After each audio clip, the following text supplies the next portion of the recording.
Hello, and welcome to another episode of TNC Talks Non-Profit, sponsored by Methodist Healthcare Ministries of South Texas. I'm Scott McAninch. Mercedes Allhush with the Nonprofit Council, and today we have Susan Thompson with the Hemisfair Conservancy. Welcome. Thank you. It's nice to be here. Yes, we're excited to hear your story today. So before we hear about how you got to lead Hemisfair Conservancy, why don't you tell us a little bit about the mission of Hemisfair? Well, we are the philanthropic arm for Hemisfair. So our mission is to raise money to supplement bond funds and earned income so that we can take the park from good to great to excellent. And if you've been recently, you see that so far in the first 12 years, that has been greatly achieved.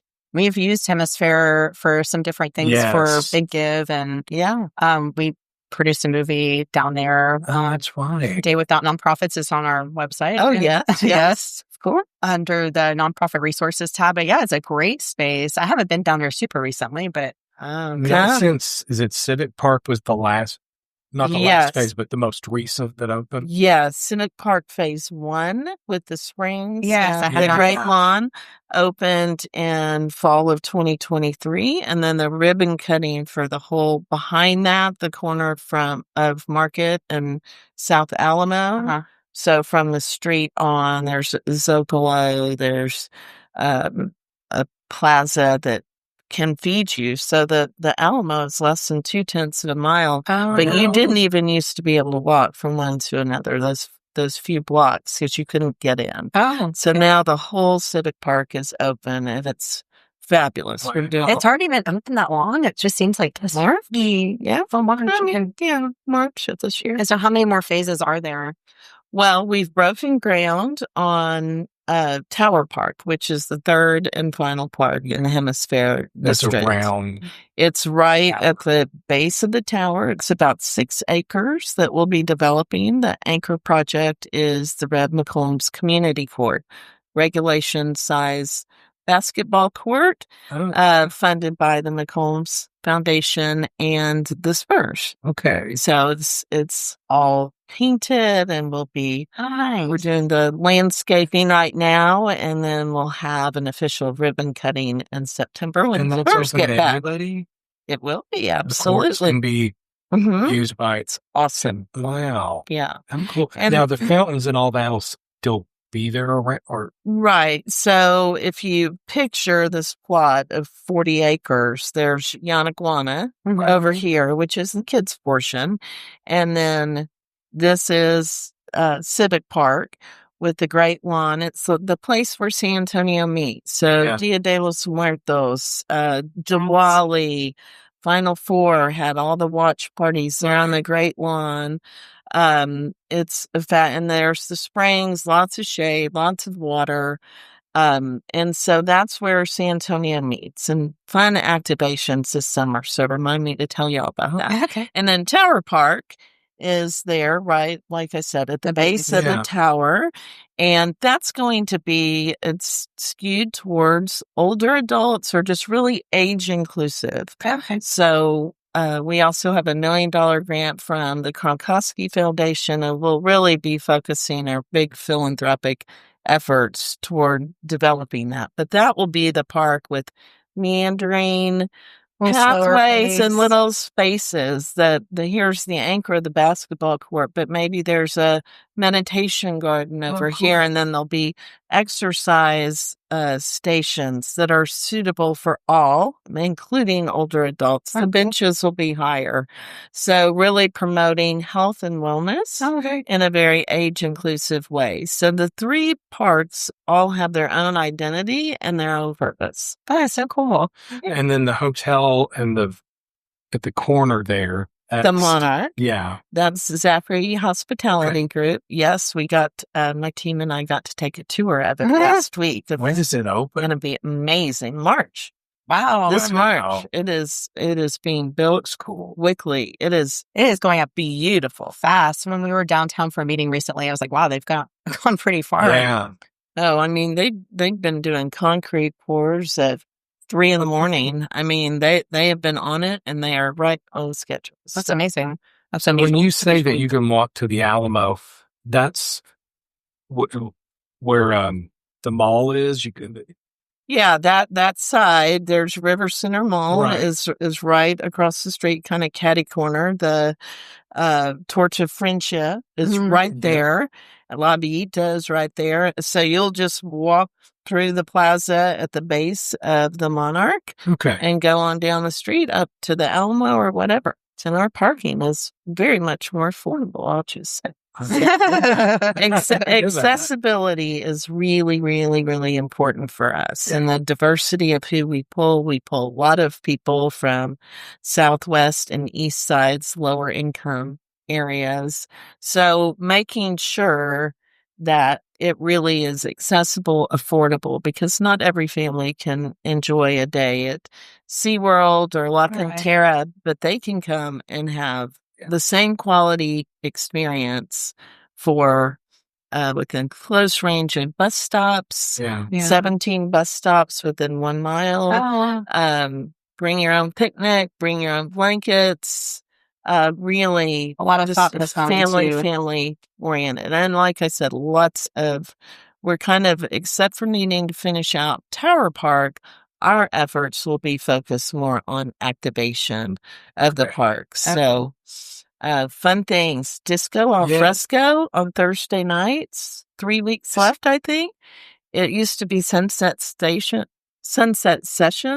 but an Airstream DJ. Airstream. Yes. And they used to go down to the Pearl. Yeah. Oh, it's pulling like over 5,000 people on a Thursday night. It's just free. What? The food trucks are awesome. Wow. There's a lobster food truck one week, and I didn't get to go that week. Oh, man. Well, so how did you get to this? Well, we need to come down, sounds like. But so how did you get to leading a nonprofit organization like this? What happened before you were doing We've fun known stuff? each other. Park goes pretty far back. Since I've been back in San Antonio, so probably about 15 years or so. We met for coffee. Yeah, I've been thinking about that, knowing that was part of the conversation. It's been a meandering path, I will say. I graduated, I say, like every good Episcopalian. I went off to Sewanee, and like every good Texan, I transferred back to UT Austin my junior year. Moved with my then boyfriend, now husband, to Houston with a completely liberal arts degree and no idea what I wanted to do. I just, been heads down, study hard, make A's, something good will happen.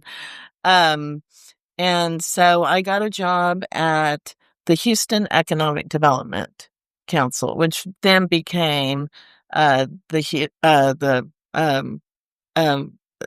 Greater Houston Partnership. Sorry, blanked for a minute. I was on the development side, so my responsibility was the major campaign.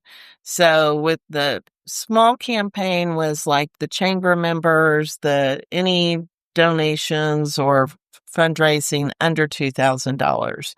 I was working on $2,000 to $100,000 that really was focused on the big oil companies, the big banks, the big law firms, the people that really had a stake in the economic health of Houston. And in that role, I was so blessed to be in my 20s and like literally hanging out with CEOs of all these different companies. You weren't interested in I was too naive to even realize what a big privilege it was, right? And so I think I learned a lot about leadership from them and seeing how different the CEO of Randall's was, super casual cowboy guy, versus the head of Friendswood Development versus or ExxonMobil. Everyone had their complete own style. Right. And what I learned from that is there's not one way to be a leader. So I was able to kind of shape myself into a type of leadership that would match my personality, right? Which is super team oriented, really building everybody up. And I love that. That's my favorite part of my work every day, is building strong teams inside an organization. So then I decided, okay, what am I going to do with the rest of my life? And so I went back and got my MBA. So we were in Houston. I went to Rice, got an MBA, thought, okay, hanging out with all these business people. Yeah. Right thing to do. Had a child 5 weeks before I started that program. Oh my goodness. And then I went to work for Compaq Computer and Coca-Cola, and I just couldn't do it. It was just like, I just can't be excited about how can Minute Maid orange juice sell more than Tropicana. I mean, all due respect to everybody who does that great work, but it wasn't feeding my soul. So, I had more kids. I started doing some consulting with the person who had hired me at the partnership. Okay. And, she was doing a lot of nonprofit work then. Mm. So, that's really kind of how I morphed into it, doing a big project for MD Anderson, a big education project. And then we moved to Austin, and I ended up, when the youngest hit kinder, it was like, okay, time to go back to work full time versus the consulting gig. And so I started working for Special Olympics Texas. Oh, So I was there that for was super fun. 8 years. I learned so much. And In development again, or were you? yeah, Okay. in development, I was like the grant writer. So I Wow. wrote What like kind of work for any that liberal arts finally paid off, right? And I'm a super big grammar nerd. It's a good thing that my editing didn't become my career, because AI would take over my job for sure. But yeah, so worked there, and then a friend running health foundation down in the valley recruited me away to just, I went there 1 week every month, but I was doing fundraising. But then they sold to a for-profit health system. It was a not-for-profit. Interesting. So think MHM, for example.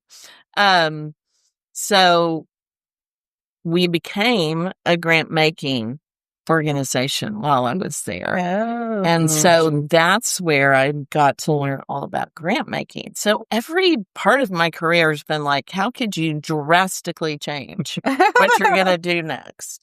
And it's all kind of leading to, where you are. I know. Hey, it's funny how, God has a plan. Yeah. And, But you were still in Austin.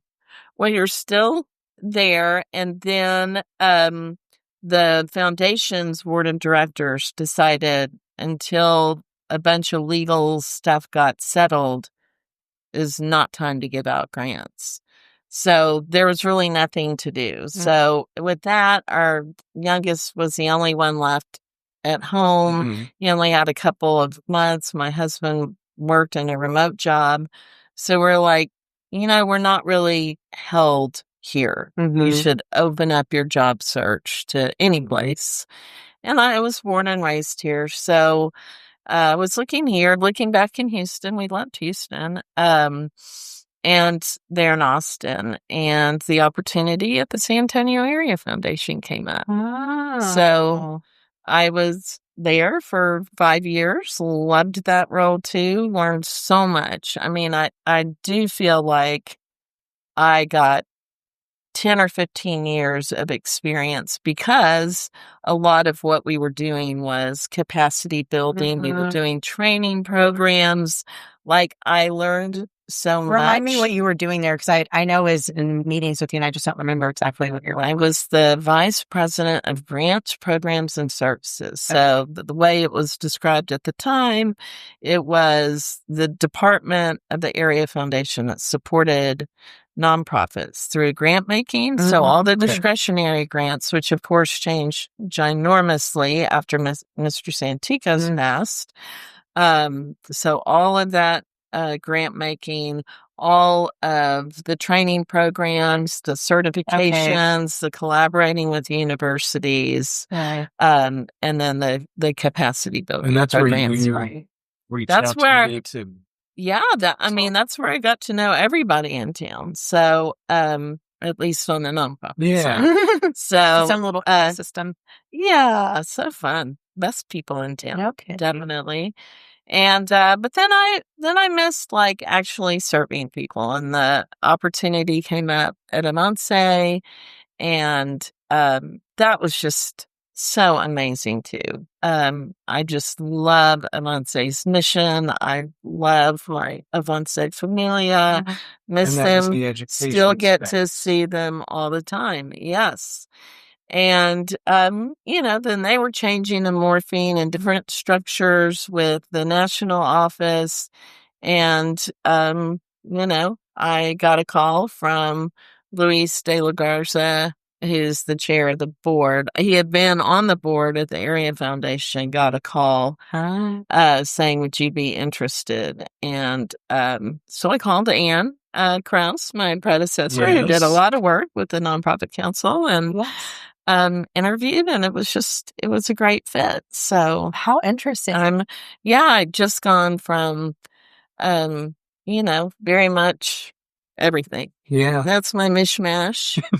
But it all kind of makes sense, especially knowing your background in your very first job in economic development. I mean, you're kind of doing the same thing. I mean, everything you've done up to this point ties in exactly to Hemisphere. Well, and I think that's what I say. Like, it doesn't matter what I've learned about fundraising is that it's a good thing everybody doesn't have the same hot button, because then we'd be missing large swaths of people that need support of one kind or another. And the nice thing about Hemisphere is it doesn't matter what your passion is, it's there for you. It is important for economic development. It is, it's built on a model of becoming self-sustaining over time, because those businesses, Commonwealth, Doe, Bombay, the Monarch, will pay land leases into H Park, our partner organization, the Hemisphere Park Area Redevelopment Corporation, to help support the ongoing maintenance, operations, activations. And so and I know you touched on it at first, but what is the difference between H Park's like budget and then y'all's? Well, H Park is the redevelopment organization. So the city set that up. So it's a nonprofit, but not in our traditional. It's the mayor appoints their board members. And they are, they're doing they are making the deals with Zachary Hospitality. They're recruiting restaurants that like can leasing go into these historic buildings. Bond funding has paid for the vast majority of everything in Yanaguana and Civic Park. Tower Park will be the first one to be funded fully through philanthropy. Okay. So they're doing the actual, hard hat, all those things, also running the events and doing the marketing and communications. So they have an events team that we work very closely with, because we are getting the sponsors to be able to make things like Disco al Fresco, which is free. Right. For the public. Right. But Make not those free. things. Make those things, HEB, Super Fun Saturdays. We are in a partnership funded by USAA with Up Partnership to do activations throughout the summer and fall. So yeah, I imagine you work with a lot of other nonprofits for different things on them. We do. Yeah. We do. And then if you're a tree hugger, I mean, Civic Park doesn't use any salts water. There's a whole reclamation system, like condensate from the convention center. I did not know. Irrigation. Oh, interesting. All of these things are captured underneath the Great Lawn and used. Some of it is then cleaned up to irrigation standards for that part, and then swimming pool standards for the springs and stuff, so that your dogs and your kids and you can get in there and swash around and cool off on a hot day. Very cool. We need to go down there. Yeah, it's been a couple of years since we had the big pep rally. For the 10th Big Bid, we did the pep rally. I don't know what the name of that area is. It's the street that goes between the H Park offices and Civic. Okay. Yeah, because Civic was still being. Okay. So just there. Yeah. And that, by the way, if you're a fan of historic preservation, like there's still a lot to do. Yeah. And the tree sponsorships, are those still going on? Absolutely. Those are so cool. That's a good idea. Yeah. It's a living memorial. We're honoring someone you love. So for $7,000, you can pay it over several years. You can sponsor a tree. You'll get a QR code, and you just scan it, and then you see who it's in honor of, why. You can put videos, video clips in there, all kinds of things. So that's really evolving, and we still those unrestricted funds, are really, really important. So yes, I mean it's a way to have something that's not just a plaque that then needs to be maintained or can be built. And can they change it over time, or is it kind of static? That's really cool. Yeah. Very cool. Oh, well, it's great. Well, thanks so much for sharing. Well, you're welcome. We worked together for a long time, but we don't get to know everybody's story. Yeah. And, we all have one. We all have one. Some of it you might not want to share. That's off camera. Yeah. Well, thanks for joining us. Yeah, thank y'all. All right. Thank you you, guys. Susan. It's been a pleasure. Okay. See you next time.